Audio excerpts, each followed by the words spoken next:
25 years.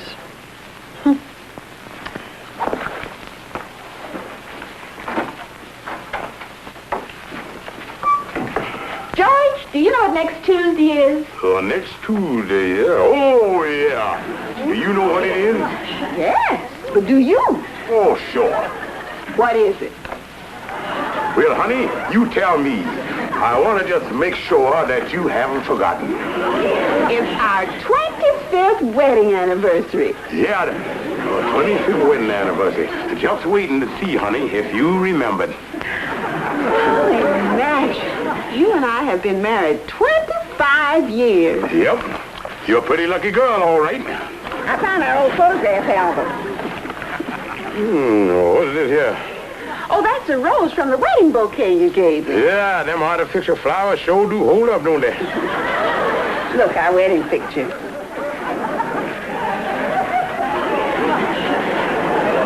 Yeah, but who the fella standing there side you? Oh, well, that's you, George. That's the way you looked when we went away on our honeymoon. Where'd we go? Indian country? Oh, now, you know we went to Niagara Falls. Look, there's a hotel where we stayed. Yeah. Old Matrimony Manor. George, wouldn't it be wonderful to go back there again? What for? Well, for a second honeymoon. George, wouldn't that be a romantic way to spend our 25th anniversary? The same hotel, the same room, everything just like it was 25 years ago. Hey, honey, that's a great idea. I still have the suit I wore when we went away. I saved it. Yeah, I think I got that outfit of mine around here somewhere. I think I'll go see.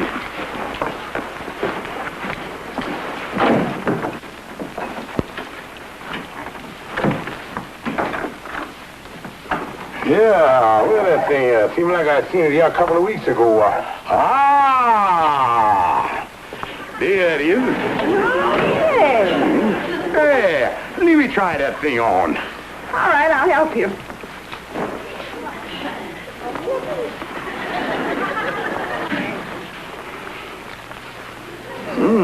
I must have stood a little too close to the fall. This thing here shrunk up a little. Oh, now, George, let's face it. We're both a little heavier than we were 25 years ago at Niagara Falls. Well, I guess I did take on a little weight around the international boundary. Sapphire? Oh, Mama, we're in here.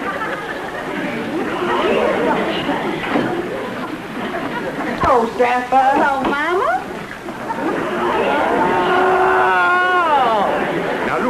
Don't start nothing. Me and Sapphire are just hauling Cupid out of the mothball, Mama. Do you know I've decided to celebrate this year 25th anniversary? You're gonna get a job. Oh, no, this is gonna be a happy... what I mean, me and Sapphire decided we're gonna have a second honeymoon, and we're going to Niagara Falls. The same hotel, the same room, everything just like it was 25 years ago. Yeah, I better be getting down to the station to get the railroad tickets. Uh-oh. Something wrong, George? Look, Mama, I'm a little short. Would you advance me the money to get them tickets? Yeah, just like it was 25 years ago.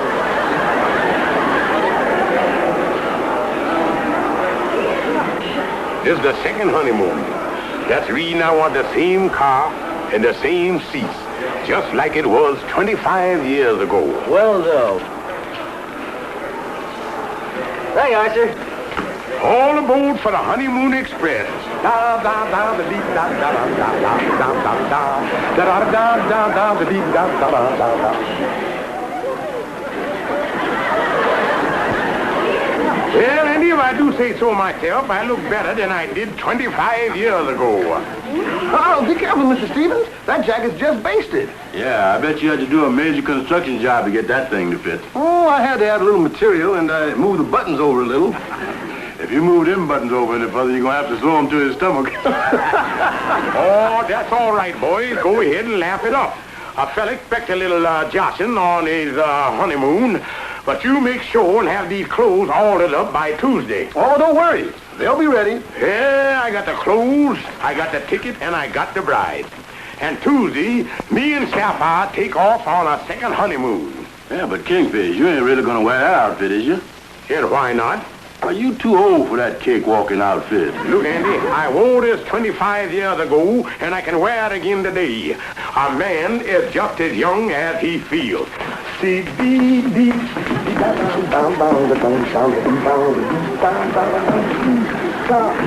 Oh, go to it, Kingfish! Oh, Andy, what would that let go? Was that my jacket or my sacro cracker jacket?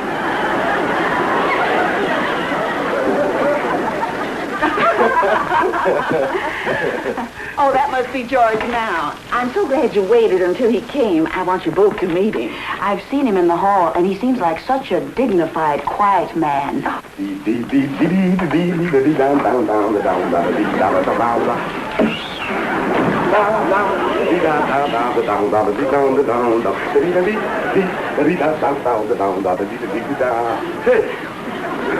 excuse me, I didn't know we had company. George. Just getting into the honeymoon spirit, honey. Well, I know what you mean, Mr. Stevens. Florence and I were just married. Yes, George, this is Florence and Ed Miller, the young couple that just moved in upstairs. Oh, just married, huh? Yes, 3 weeks. Just starting the race. Well, me and the little woman here is just finishing up 25 laps. Yes, we know. And congratulations. Florence and Ed are going to feed our goldfish for us while we're away on our honeymoon. Oh, that's quite neighborly. Oh, we're glad to do it. Well, we've got to be running along. Yeah, thank you very much. So nice of you to stop in. Thank you. Yeah, we'll be seeing you. Bye. Goodbye. I say the cutest couple, George. Yeah, honey. They remind me a little bit of me and you 25 years ago. Well, I only hope they'll be as happy as we've been. Well, they will if the boy had as much patience as I've had. What do you mean? Well, the ability to give and take, see the other fella's point of view, two sides to every question and all that stuff. Well, yes, a successful marriage is a 50-50 proposition, all right. Yeah, 50 here and 50 there. It's the childish and little arguments that break up a marriage. Yeah, that kid stuff, it caused all the trouble, all right. If it hadn't been for a childish quarrel I had with Henry Foster, we might never have met. Yeah, I remember you telling me about you blowing your top at him and then went for a walk in the park to cool off. And there you were sitting on a park bench. Yeah, and you come along and dropped your handkerchief to attract my attention. Oh, no, George. You tipped your hat to me and asked me what time it was. I didn't even see you before that. Honey, your memory's slipping a little there. It's as clear as if it was yesterday. You made the first move. You asked me what time it was. Well, if I asked you what time it was because I couldn't see the tower clock on account of you waving that handkerchief around in front of my eyes before you dropped it. I did not drop any handkerchief. Now, look, I was sitting there on that bench just like that. And you come a-walking by. Oh, you was a-walking. And you spotted me sitting there. And you stopped. And your eyes bugged out at my handsomeness. Like that. And then you opened your purse. And you took out your handkerchief. And you waved it all around in front of my eyes. And then you dropped it on the ground. It was pretty corny, but it worked. George, Stevens, that's not true. You asked me for the time. You dropped the handkerchief. I did not. You did too. Well, to you. All right, if that's the way you feel about it, you can just forget about the second honeymoon. Well, that's fine with me, and I don't want to go on no second honeymoon with no woman who forgot how she met her husband. And there's your sentimental anniversary present.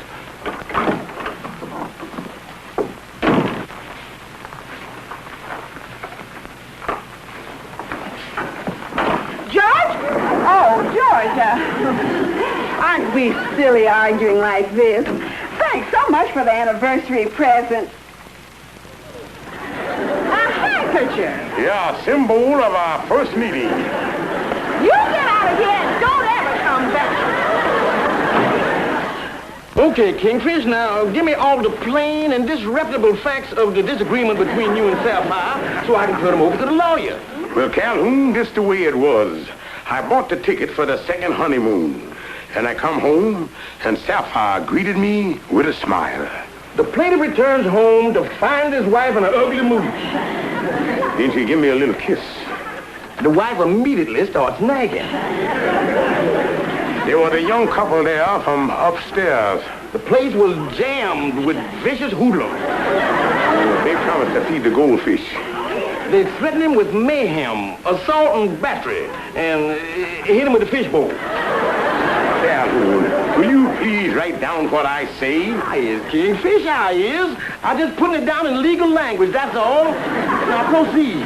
Now, like I was saying... Hello, Kingfish. Hi, Calhoun. Hello, Andy. Hello, Amos. Kingfish, I got the rice and old shoes to throw at you when you take off on your second honeymoon. Well, you But know... don't forget to throw the old shoes back. They're the only pair I got. I'll take you and Sapphire down to the station in the cab, Kingfish. Thanks, Amos. But there ain't gonna be no second honeymoon. Well, what happened? Well, according to the facts in the case of Stevens versus Stevens, the Kingfish being the first Stevens, before the versus preceding the second Stevens, the plaintiff entered into a matrimonial disagreement in which ended in him being the victim of a cruel and merciless beating. You and Sapphire have a fight? Why, it's an open and shut case. The Kingfish opened his mouth and Sapphire shut it for him.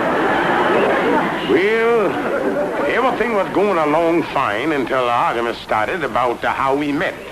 The next thing I knowed, I was out in the hall with my hat in my hand. Waiting for the ambulance. Please quit putting words in my mouth. You mean you and Sapphire split up over a little thing like that? It wasn't no little thing, Amos. She said that I was sitting on a bench in a park, and she come along. And you stopped her and asked for the time. And she dropped. I did. That's right, Kingfish. You done bored us with that story a couple of dozen times. Now, where did that handkerchief come in there? You spread the handkerchief out on the bench so she could sit down. At least that's what you've been telling us. Okay, Kingfish. What happened after the hoodlums pushed you out the window? Calhoun, will you please get out of here? Some days a man can't make a nickel. Now look, Kingfish, this is childish. Arguing when you're getting ready to celebrate your 25th anniversary. And you two going off on your second honeymoon. What I gonna do? Sapphire pretty mad. Well, go home, apologize. Sapphire will forgive you and everything will be all right. Amos, I think you're right. I know I'm right. What's that for? Just in case you ain't.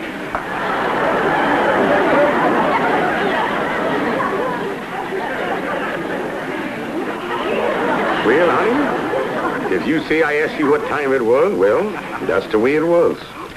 Oh, George, you know, I think that's why our marriage has lasted so long. We're both willing to forgive and forget. Yeah, that's right. Now, what's that? And Florence upstairs. They must be having a difference of opinion. And honey, we knew when we started that the road to romance going to be a long one. And sometimes it seems pretty dark before the clouds break through the silver lining.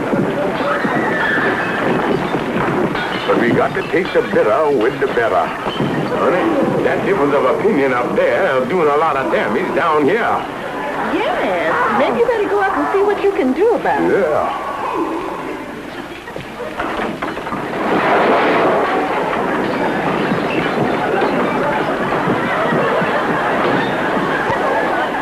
Now let's all have some coffee and talk it over. Yeah, tell us what set off this spontaneous contusion. Well, he said that I was... Oh, back, single file, one at a time.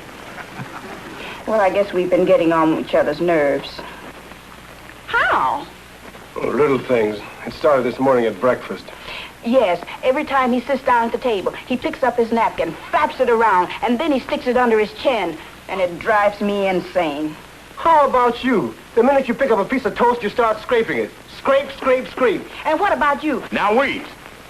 With the scraping and the banging and the clattering, breakfast at your house must sound like a Spike Jones record.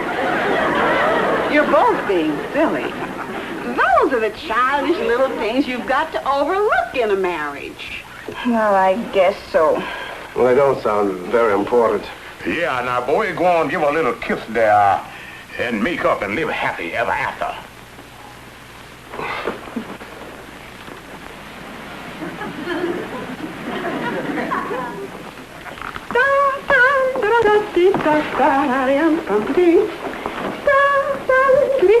George! Breakfast! Come in, honey.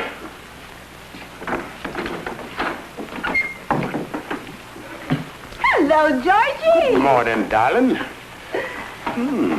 Well, it's kind of quiet up there. The lovebird must be having a happy breakfast. Yes. I guess we show them how silly it is to let little things interfere with their happiness. Yeah, you got to overlook the little things. George, do you always have to flap that napkin around and tuck it under your chin? Well, I never noticed that I did.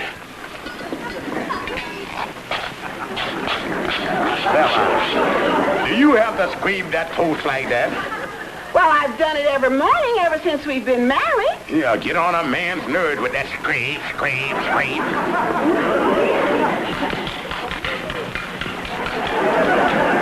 George, will you please stop banging on that egg?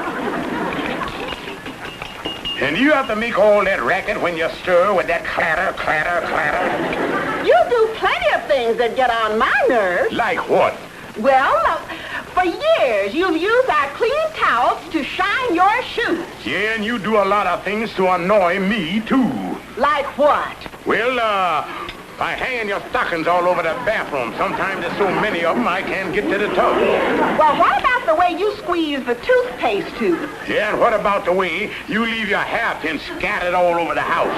Who snores all night? Well, you don't bother me with that no more. So unbearable, you don't have to put up with it. Yeah, and if I'm so unbearable, you don't have to put up with me neither. And that's the end of the second honeymoon and the first marriage.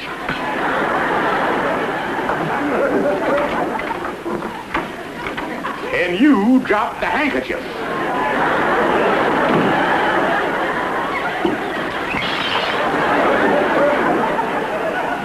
Yeah, that's what happened. And the Kingfish and Sapphire really busted up this time. That's terrible. Yeah, Ruby, and after 25 years, it just don't seem possible. The whole thing started when the Kingfish stuck his napkin under his chin and Sapphire scraped the toast. Yeah, it seems silly, people getting upset over little things like that. It certainly does. Andy, take your feet off the coffee table, dear. Ruby, you're right. I shouldn't put my feet on that. Now, if that had been the Kingfish and Sapphire, that would have started the fireworks. But, Andy, now, wouldn't it be ridiculous to start a fight over a little thing like that? Yeah. Maybe if the Kingfish and Sapphire would see somebody else fighting over the little stuff they fight over, they'd realize how stupid the whole thing is. Yeah. Ruby, do you love me? What a silly question. Of course I do. Good, because I think you and I are going to have our first fight.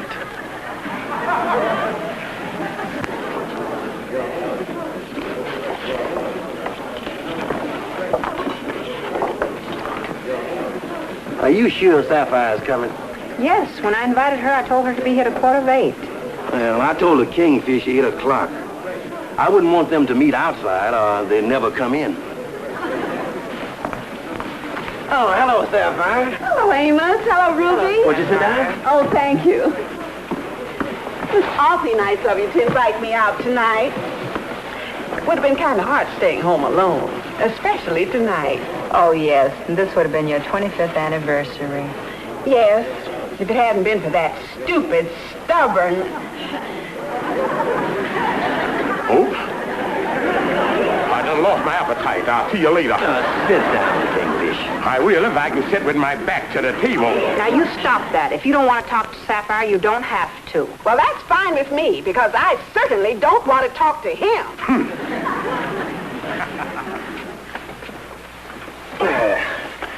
Well, come on, folks, and let's order dinner. Amos, do you have to do that? Well, now, let's see. We'll have a fruit cup, chicken soup, a green salad. Wait a minute. I'm the host. I'll order the dinner.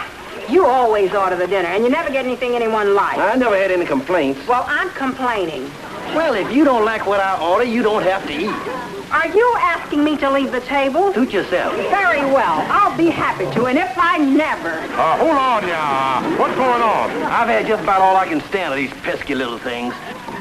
Amos, Ruby, I'm surprised. You two of all people fighting.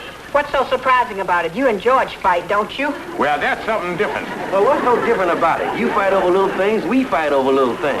And personally, I'm fed up with you noticing every little tiny thing I do. Amos, cut that out. You and Ruby acting like a couple of kids. Haven't you and Sapphire been acting like a couple of kids? Well, perhaps so, but that's different with you and Amos. You love each other. Well, you and Sapphire love each other, don't you? Do we, honey?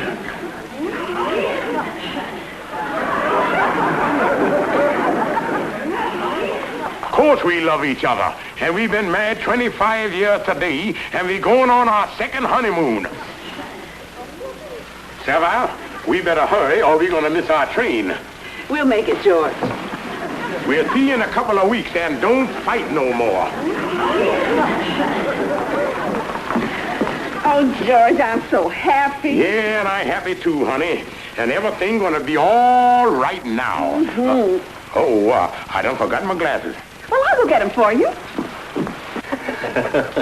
That worked perfectly, Amos. You're a good actor. Oh, you're pretty good yourself. They never even suspected that we staged that little fight just to bring them back together. Well, so you and Amos and Ruby staged the whole thing. What are you talking about? Pretty smart, having Amos and Ruby put on that fake quarrel so I'd make up with you. So the whole thing was fake, huh? You know darn well it was. I know nothing of the kind. And if there was anything fake, it was done by you know who. Namely, you. Oh, Kingfish, I'm glad you're still here. You forgot your glasses. Thanks, Amos. I'll be seeing you.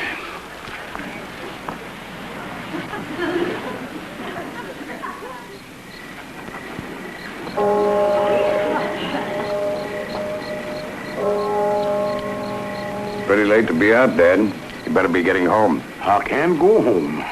Oh, a spat with a little woman, huh? Yeah, that wife of mine is the stubbornest woman in the whole world. Know what you mean. Yeah, she's the stubbornest woman in the world.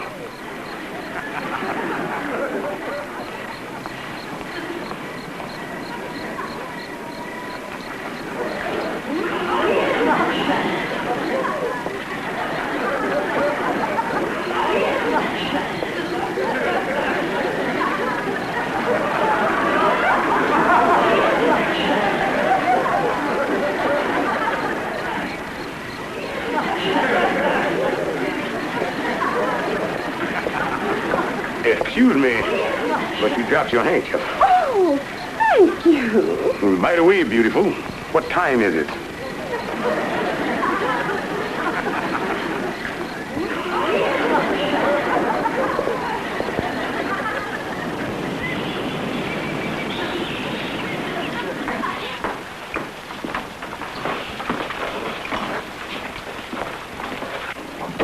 Welcome to Niagara Falls. That's the same thing he said to us 25 years ago. That's right, George. Sign right here, please. Yeah, and I'd like to have room 508. That's the one we had when we were here on our first honeymoon. George, the hotel hasn't changed a bit. Everything's just like it was 25 years ago. George! George! Get me a room, too. Yeah, everything just like it was 25 years ago.